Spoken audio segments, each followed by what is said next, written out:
and welcome back to Chuck's Corner, where I share real stories from CNC manufacturing.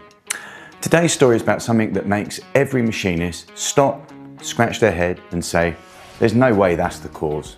But trust me, it was. The tale of the perfectly wrong preset. We were running a small batch of stainless parts that required a tight tolerance counterbore, nothing exotic, but the depth had to land within a thou. The presetter had already been used to measure all the tools for the job, and everything was saved, tagged and ready to go. The first article checked out perfectly, second part perfect, third one, suddenly the counterbore was 3 thou shallow. We checked the machine's wear offsets, untouched. We remeasured the tool in the machine, matched the sheet. We checked the cutting edge and it was still sharp, so we pulled the tool, took it back to the presetter, and that's where the mystery cracked open. The tool measured perfectly, exactly the value stored in the system, which, ironically, was the entire problem. Turns out, the operator had accidentally saved one of the presets under the wrong assembly ID.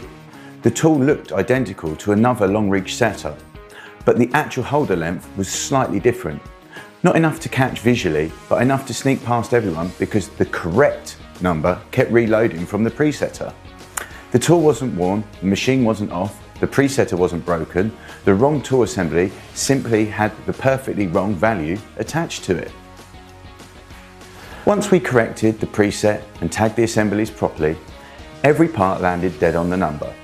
Lesson learned. Even perfect data is dangerous if it belongs to the wrong assembly. And that's why MachiningCloud helps to keep your tooling organised. Whether it's by storing assemblies in my workshop, tying them to jobs in job management, or keeping components straight in inventories. A clean tooling ecosystem means fewer ghost errors and more first-time right parts.